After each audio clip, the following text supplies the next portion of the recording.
Hello dear students, welcome back to my channel physics SPC. Gravitation का एक question. The energy required to take a satellite to a height h above the earth surface, radius of earth 6.4 10 power 3 kilometer, is even. The kinetic energy required for satellite to be a circular orbit at this height is e2. Kinetic energy, the value of h for which e1 and e2 are equal. ठीक है, solution diagram बनाते हैं कि एक तो आपकी अर्थ है,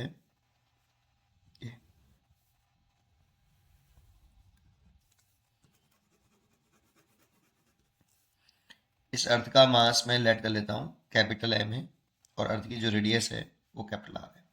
ये सरफेस ऑफ अर्थ है। यहाँ पे एक पहले सैटेलाइट रखा है और इसको एच हाइट पर ले जाना है। यहाँ से केवल ले जाना है, घुमाना नहीं है बेटा। फर्स्ट सिचुएशन जो है उसमें केवल ले जाने में कितनी एनर्जी की रिक्वायरमेंट है। The energy required to take a satellite to height H above the earth surface is even. First case में केवल उस जगह पे ले जाना है एच हाइट पर, यहां से उसे रिवॉल्व नहीं कराना है। तो ले जाने में कितना बर्डन करना, वो ले जाने में कितनी एनर्जी की जरूरत पड़ेगी, तो जितना एक्सटर्नल वर्क करना पड़ेगा। और जो बर्डन करना पड़ता है एक्सटर्नल बर्डन, वो चेंज इन ग्रेविटेशनल पोटेंशियल के बराबर होता है। एक्सटर्नल जो वर्क करना पड़ता है वो चेंज इन पोटेंशियल एनर्जी के बराबर होता है। और पोटेंशियल एनर्जी में जो चेंज लेके आए वो लिखे तो final potential energy minus initial energy, और ये जो बर्डन करना पड़ेगा उतनी ही हमें एनर्जी की रिक्वायरमेंट होगी। तो ये आपकी E1 एनर्जी। तो इस जगह पर अगर मैं इनिशियल ग्रेविटेशनल पोटेंशियल लिख लूँ और इस जगह पर फाइनल, तो देखो यहाँ से यहाँ ले जाते हैं ना, तो पोटेंशियल एनर्जी इंक्रीज होती है। ये पोटेंशियल एनर्जी इंक्रीज हो रही है। तो जितनी पोटेंशियल एनर्जी में इंक्रीमेंट हो रहा है तो वो कहाँ से आ रहा है, जितना एक्सटर्नल वर्क करना पड़ा एक्सटर्नल एजेंट को, उतनी ही एनर्जी की जरूरत पड़ेगी।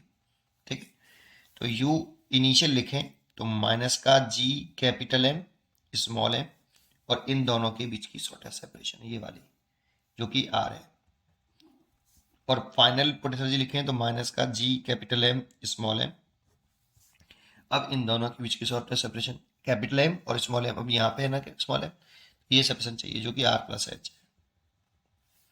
तो E1 इक्वल टू कितना, U फाइनल माइनस के G capital M small m R plus H, and minus और माइनस माइनस ये आ जाएगा माइनस का G capital M small m by R, minus minus plus हो जाएगा तो माइनस का G capital M small m R plus H और plus G capital M small m by R. इतनी एनर्जी की रिक्वायरमेंट होगी यहां से इसको यहां ले जाने में। ये फर्स्ट ले जाने में बस केवल। अब सेकंड कह रहा है कि इसी ऑर्बिट में अगर सैटेलाइट को रिवॉल्व कराया जाए, घुमाया जाए, तो उसकी जो काइनेटिक एनर्जी होती है वो E2 होती है। अब इसी ऑर्बिट में जो एच हाइट्स पर जो है ये सैटेलाइट जो है अगर रिवॉल्व कराया जा रहा है एच हाइट पर, इसकी रेडियस ये आर है, ये अर्थ का मास है कैपिटल है, तो इसकी जो ऑर्बिटल स्पीड होगी वी नॉट, वो हम जानते हैं वो रूल के अंदर होती है जी। इसमें अर्थ का मास आता है, सैटेलाइट के मास से ऑर्बिटल स्पीड इंडिपेंडेंट होती है ओवर रेडियस ऑफ ऑर्बिट आती है। रेडियस ऑफ ऑर्बिट हो गई स्मॉल आर, इस रेडियस ऑफ ऑर्बिट बोल देंगे इसको। यहाँ रेडियस ऑफ ऑर्बिट आती है और small R equal to R plus H है। तो ले सकते हैं रूल के अंदर G capital M over R plus H. इतनी ऑर्बिटल स्पीड से घुमा रहे हैं, तो इसे घुमाने की जो काइनेटिक एनर्जी इस हाइट पर वो E2 के बराबर रखी है। E2 equal to kinetic energy जो कितनी होगी हाफ एम ऑर्बिटल वेलोसिटी का स्क्वायर। तो हाफ एम इसका स्क्वायर कर लें तो G capital M by R plus H. इतनी काइनेटिक एनर्जी की जरूरत है घुमाने के लिए, इतनी काइनेटिक एनर्जी की रिक्वायरमेंट है इस हाइट पर, इस सर्कुलर ऑर्बिट में अगर इसे घुमाना है तो। ठीक है, ये क्वेश्चन में कहा है। The kinetic energy required for satellite to be circular orbit at this height is E2। The value of H, अब क्वेश्चन पूछा क्या है कि H की किस वैल्यू के लिए E1 और E2 बराबर हो जाएंगे, ये क्वेश्चन में हमें गिवन है। The value of H for which E1 और E2 आर इक्वल, तो इक्वल दे रखे हैं तो E1 और E2 को इक्वल कर दें। तो E1 की वैल्यू है माइनस का G capital M small m over R plus H plus G capital M small m by R, और E2 है G capital M small m over 2R plus H। देखो इस वाले फैक्टर को इधर ले आओ, इधर रख दो G M M by R, और इसको इधर ले आओ तो ले सकते हैं G M M over 2R plus H, तो जी प्लस का ही है, इसको इधर ले आएंगे तो प्लस का हो जाएगा ये भी G M M over R plus H. अच्छा देखो ये कॉमन लेके काट सकते हो आप, यहाँ से ये कॉमन लेके काट दिया। नेक्स्ट पेज पे करते हैं।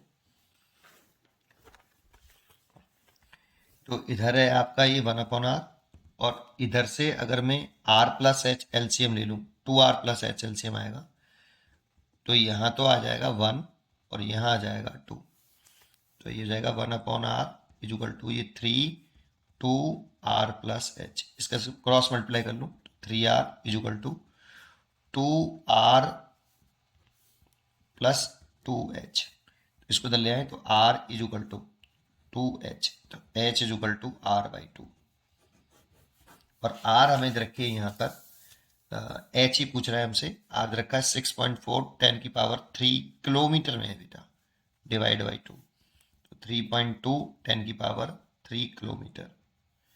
ये इतनी हाइट पर आपकी जो एनर्जी हमने दी थी उसे ले जाने के लिए, वो एनर्जी के बराबर हो जाएगी।